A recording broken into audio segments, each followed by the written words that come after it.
लोग सहमत थे, सब लोग खुश थे। क्या यही पिक्चर है जिसमें आप और सुशांत को 17 करोड़ का कुछ साइनिंग अमाउंट की बात की गई थी? क्योंकि ये 17 करोड़ बार बार आ रहे हैं जी। ये बैंक अकाउंट में 17 करोड़ थे। मैं आपसे पूछना चाहता हूं, क्या ये इसी पिक्चर के लिए थे और क्या ये पैसे आपको मिले या नहीं? नहीं, एक्चुअली आप पहले इंसान है जिसे ये समझ में आ रहा है, शायद, थैंक गॉड। सुशांत को इस फिल्म के लिए वाशु सर, जो हमारे प्रोड्यूसर थे, वाशु भगनानी, और रूमी सर के साथ एक मीटिंग हुई थी जिसमें वाशु भगनानी सर ने सुशांत को कहा था, उनकी म्यूचुअल अंडरस्टैंडिंग में I think the amount was 15 crores that was decided and Sushant इस बात से काफी खुश था। और ये फरवरी के महीने में हुआ था जिस वक्त उनके सिस्टर और brother in law OP Singh ji Bandra में उन्हें मिले थे। उस वक्त सुशांत उन्हें गुड न्यूज देने गया था और उसने उन्हें गुड न्यूज दी थी कि मुझे 15 करोड़ मिल गए हैं। मतलब मिलने वाले हैं या मिल गए हैं? मैं वहां थी नहीं उस कॉन्वर्सेशन में, पर उसने 15 करोड़ का जिक्र जरूर किया था कि वो बहुत खुश है कि वो एक पिक्चर साइन कर रहा है, वो ठीक हो गया है, उसका डिप्रेशन हट रहा है और उसको 15 करोड़ मिलने वाले हैं। अब मुझे नहीं पता उसने मिलने वाले हैं बोला या मिल गए होगा बोला, लेकिन इसी वजह से मुझे लगता है कि ये 15 करोड़ का फिगर स्टिक हुआ है। आप कह रही हैं अकाउंट में 15 करोड़ नहीं आए। वाशु भगनानी जी नहीं can give evidence to this effect? Absolutely, क्योंकि ऑन पेपर कुछ साइन नहीं हुआ, ये वर्बल अग्रीमेंट था जिससे सब लोग खुश थे। पर अनफॉर्चुनेटली लॉकडाउन हो गया था उसके बाद एंड हम लोग मई में शुरू करने वाले थे। कॉन्ट्रैक्ट वर्क मार्च अप्रैल में शुरू हो जाता जो पोस्टपोन हो गया, जिस वजह से कोई भी ट्रांजैक्शन उनके बीच में भी नहीं हुआ। ये तो मामला ईडी के सामने है। अब मामला आ रहा है नारकोटिक्स का एंड नारकोटिक्स ड्रग कंट्रोल भी आपको क्वेश्चन कर सकती है, क्योंकि कहीं ना कहीं ये सवाल उठ रहा है कि क्या रिया का ड्रग पेडलर्स, ड्रग डीलर्स के साथ कोई कनेक्शन है? यही बचा था ना अब मेरे ऊपर डालने के लिए कि इस लड़की को इतना क्रूसिफाई कर दो। मैं तो बोलती हूँ एक बंदूक के ले आओ, मेरी फैमिली लाइन से खड़ी हो जाएगी, गोली मार के उड़ा दो हमें, नहीं तो हम ही सुसाइड कर लेते हैं, फिर कौन रिस्पॉन्सिबल होगा? I deny all these allegations, they are absolutely baseless।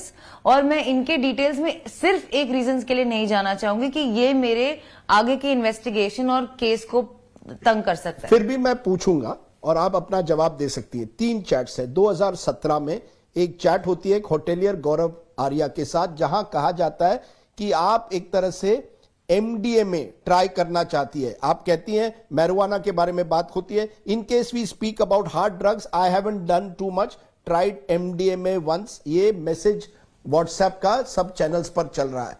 ये 2017 में है। आपने कभी एमडीएमए लिया है? जी नहीं, I have never taken any drugs. तो ये tried MDMA once? Never, and I am willing to do a drug test. So you deny this conversation? I deny.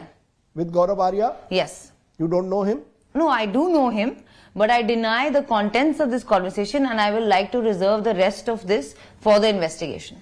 In 2019, एक जया करके है आपकी दोस्त, उसके साथ भी एक कॉन्वर्सेशन होती है जहां कहा जाता है कि कहीं ना कहीं आप चाय में सीबीडी डाल दीजिए, जो एक तरह से कैनबिस से जुड़ी हुई है, ड्रग से जुड़ी हुई है, लेकिन प्रिस्क्रिप्शन भी है।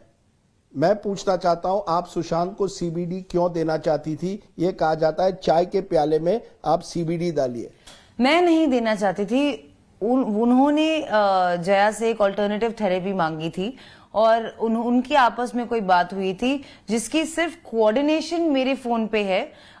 ना मैंने उनके चाय में कुछ डाला, उन्होंने खुद किया होगा जो किया होगा। लेकिन again sir, I don't want this to interfere in my investigation, so I don't want to continue this. Fair enough. My third one is 2020 Samuel Miranda का एक कॉन्वर्सेशन आया हुआ है कि stock is over.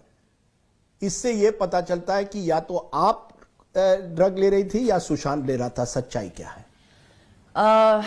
It's unfortunate कि किसी के गुजर जाने के बाद हमें उनकी वाइसेस को ऐसे एक्सप्लॉइट करना होता है, पर अब मेरे पास कोई ऑप्शन नहीं है। Yes, Sushant used to smoke marijuana और हाँ, वो काफी रेगुलरली पीते थे। मुझसे मिलने से पहले से पीते थे। इनफैक्ट केदारनाथ की शूटिंग या उससे जरा सा पहले से उन्होंने शुरू किया था ये। और मैं इनफैक्ट उन्हें कंट्रोल करने की कोशिश करती थी, सिर्फ इसी डिपार्टमेंट में मैं उन्हें कंट्रोल करने की कोशिश करती थी, मैं कट डाउन करने की कोशिश करती थी, लेकिन he was a man of his own choices, he was a grown man who chose what he wanted to do and nobody could stop him. You did not encourage him to take drugs. Absolutely not. In fact, I have a Even chat. though he was on the habit, वो drug पर है, लेकिन आपने कभी उनको encourage नहीं किया. नहीं, You मैंने didn't try to stop him. I tried to stop him. I tried to stop him and I tried to tell him to reduce it. But it is something he would do. I never indulged in any Here kind is a of man drugs. in depression, he's taking drugs. Isn't that a serious situation to be in? I mean, it must have been therefore difficult for him, and you're saying you were unable to stop the person you loved so much. Exactly, which is my main point, that Sushant did exactly what he wanted to do. If he wanted to smoke drugs, he would smoke drugs. If he wanted to take medication, he would take medications. If he didn't want, nobody on earth could convince him. And you have never taken drugs with him. No. I want to move to एक खबर जो आ रही है कि सिद्धार्थ पिटानी जो उनके housemate थे, उन्होंने सीबीआई को यह जानकारी दी है